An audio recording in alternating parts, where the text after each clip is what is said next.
तर फ्रेंड्स, मी आता बनवत आहे डिनर आणि आज डिनरमध्ये मेथीचे थालीपीठ बनवत आहे आणि सोबतच टमाटरची चटणी.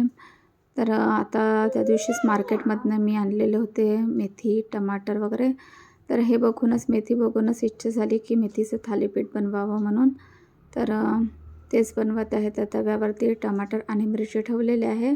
तर मी थोडे ना म्हणजे चटणीची टमाटरची बनवते, ती भाजून बनवते आणि ती ना खायला खूप छान वाटते.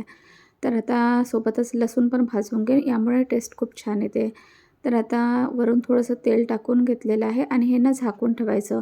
कमी फ्लेमवरतीच हे भाजून घ्यायचं, कारण मिरची असल्यामुळे ते कसं ना, मिरची जळली की ना ठसका लागतो आणि सर्वत्र धूळ होतं. त्यामुळे मी हे झाकून ठेवलेलं. इथे मी मेथी छान धुवून घेतलेली आणि आता हे बारीक बारीक कट करत आहे. थोडं ना बारीकच कट करायचं, जर आणि दंठाल वगैरे असेल ना ते पण काढून घ्यायचं.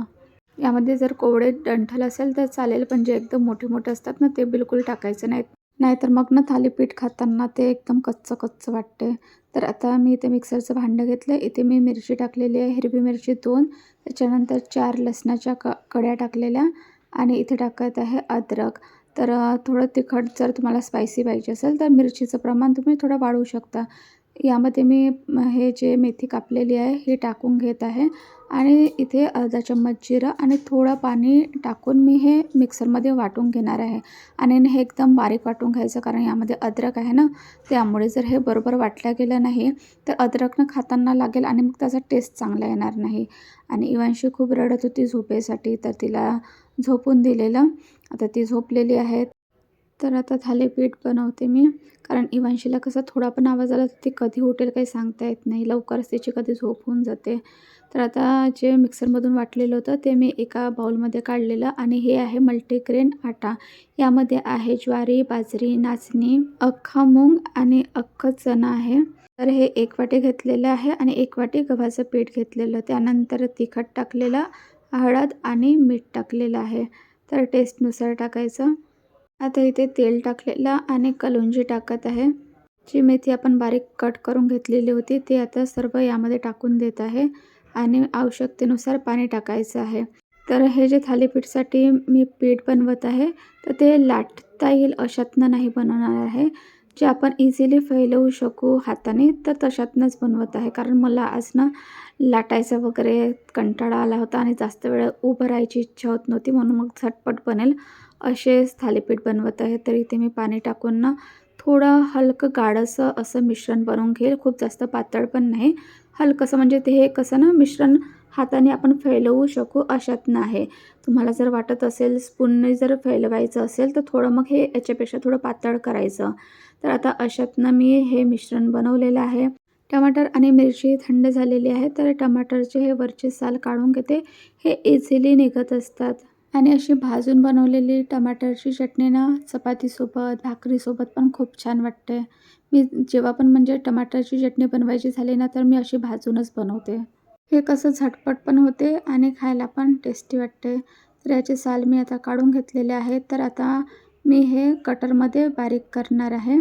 तुमच्याकडे कटर नसेल तर मिक्सरमध्ये करू शकता, पण आपल्याला ना हे थोडं जाडसरच ठेवायचं आहे, म्हणजे जे टमाटरमधले दाणे आहेत आणि मिरचीमधले तर ते असे ना अख्खे असले पाहिजे, तेव्हाच खाताना ना हे खूप छान वाटतात. तर हे बघा, अशातने मी जाडसर वाटून घेतलेलं आहे. तर आता या टमाटरच्या चटणीला तडका देऊया. तर यामध्ये मी थोडेसे वाटाणे पण टाकत आहे, कारण मुलांना ना आवडतात, छान वाटतात आणि चटणीमध्ये वाटाणे असले तरच माझा मुलगा खातो, नाहीतर तो ना चटणी खात नाही. इथे मी आता कढईमध्ये थोडंसं तेल टाकत आहे आणि इथे अर्धा चम्मच राई टाकलेला, तर मी छोटा चम्मच यूज करत आहे आणि त्याच चम्मचने मी जिरं पण टाकलेलं.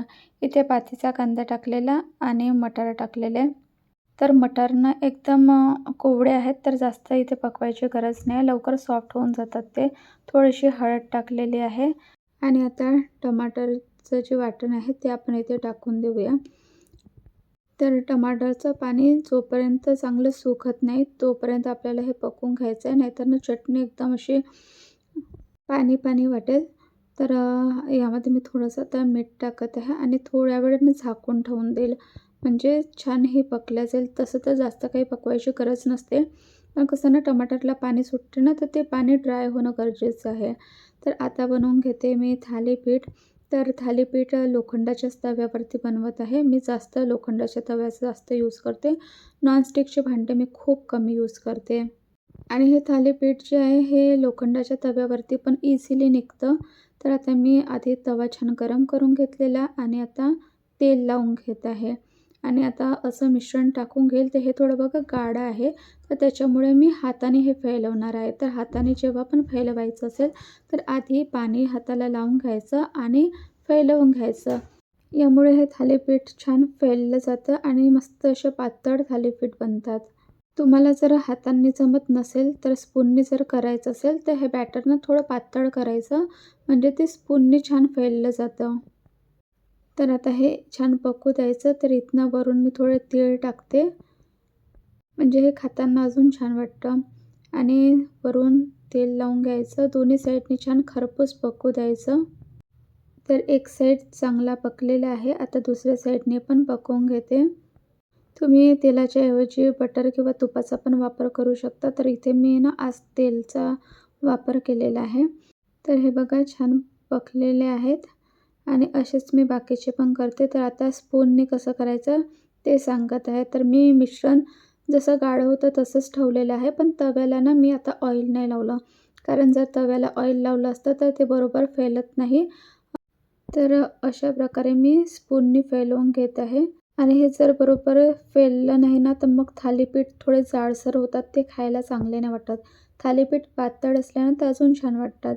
वरून मी इथे तीळ टाकलेलं आहे आणि आता वाटल्यास तेल टाकून द्यायचं साईडनी पण तेल टाकायचं म्हणजे छान पकलं जातं. तर दोन्ही साईडनी छान खरपूस भाजून घेतलेले आहे आणि हे बघा आपले थालीपीठ तयार झालेले आहे. तर आता सर्व्ह करते. तशी पण आमची डिनरची वेळ झालेलीच आहे. तर छान अशी चटणी आणि थालीपीठ रेडी आहे. तर मार्केटमध्ये आता मस्त हिरवी मेथीची भाजी येत असते. तर तुम्ही पण अशा प्रकारे थालीपीठ बनवा. कधी कंटाळा आला स्वयंपाक वगैरे करायचा तर मस्त असं थालीपीठ आणि टमाटरची चटणी बनवायची. सगळ्यांना आवडेल कारण खायला खरंच खूप छान वाटतं. मस्त असे पातळ पण बनतात आणि सॉफ्ट पण बनतात. जर वाटलं तर तुम्ही मुलांना पण टिफिनवरती देऊ शकता. थालीपीठ मेथीचे असो किंवा काकडीचे मला तर थालीपीठ आवडतंच. आणि जेव्हा पण मला असं म्हणजे भाजी-पोळी, भात बनवायचा कंटाळा आला, तर मग असं झटपट काहीतरी बनेल, अशाच हेल्दी रेसिपी मी बनवत असते. तर तुम्ही पण ट्राय कराल आजची ही रेसिपी आणि कशी वाटली ते नक्की सांगाल.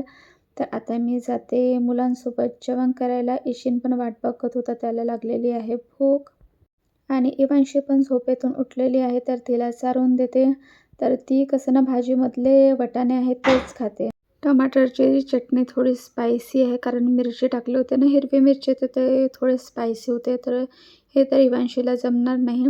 पण मेथीचं थालीपीठ खूप छान झालं आहे, तर हिला चारून पाहते. तर ही खूप नखरे करत आहे बघा खाण्याचे आज. नुकतीच आता ही झोपेतून उठली ना, तर तिचं तेच राहते. थोडे नखरे, हे नाही पाहिजे, ते नाही पाहिजे, असंच राहते तिचं. तर या तुम्ही पण गरमागरम थालीपीठ खायसाठी. मेथीचे खूप छान वाटतात. झटपट बनणारी, टेस्टी आणि हेल्दी असे थालीपीठ. तर चला फ्रेंड्स, नेक्स्ट व्हिडिओमध्ये नेक्स्ट रेसिपी घेऊन येते. तोपर्यंत बाय. आता इवांशीला चारून देते, कारण तिचं मुळी काम आहे. इच्छा वाटले तर खाणार, नाही वाटले तर नाही खाणार. तर मग तिच्यासाठी वरण भात बनवून देते.